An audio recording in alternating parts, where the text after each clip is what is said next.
সাথে নিয়ে জননেতা অরিন্দ ইসলাম অমিতের নেতৃত্বে যশোরের আইন শৃঙ্খলা পরিস্থিতি রক্ষা করব। এই প্রচন্ড গরমে আপনারা যারা এসেছেন আপনাদেরকে ধৈর্য ধরে থাকতে হবে। ছাত্র দলের আরো মিছিল লাগবে, আমাদের কর্মসূচি চলমান থাকবে। কর্মসূচি শেষ না হওয়া পর্যন্ত শান্তিপূর্ণভাবে এখানে অবস্থান করবেন। যানজটের যাতে সৃষ্টি না হয়, একটি রিক্সা ভ্যান যাওয়ার মতো রাস্তা রেখে ডান দিকে আপনারা চেপে দাঁড়াবেন। আপনাদের সকলের প্রতি আল্লাহর রহমত কামনা করে আজকে গাজা এবং রাফা শহরে নৃশংস হত্যাকাণ্ডের শিকার আমার মা বোন স্ত্রী সন্তানদের রুহের মাগফিরাত কামনা করে আমি আমার বক্তব্য শেষ করছি। সকলকে ধন্যবাদ। শহীদ রাষ্ট্রপতি জিয়াউর রহমান অমর হোক, দেশনেত্রী বেগম খালেদা জিয়া জিন্দাবাদ, তারুণ্যের অহংকার তারেক রহমান জিন্দাবাদ, ইসরায়েল বিপর্যয়।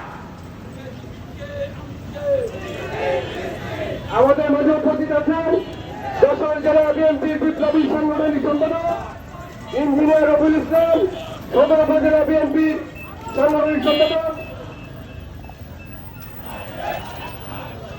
আসাদুজ্জামান বিটু ভাই, যশোর জেলা যুবদল, নগর যুবদল ও সদর উপজেলা যুবদল আমাদের এই কর্মসূচিতে সভাপতি প্রকাশ করেছেন। এজন্য আমরা কৃতজ্ঞতা প্রকাশ করছি। আমাদের মধ্যে উপস্থিত আছেন নগর যুবদলের বিপ্লবী আহমেদ আরিফুল ইসলাম আরিফ, নগর যুবদলের বিপ্লবী সদস্য সচিব রবিউল ইসলাম রবি, উপস্থিত আছেন যশোর জেলা যুবদলের বিপ্লবী সদস্য সচিব সদর উপজেলা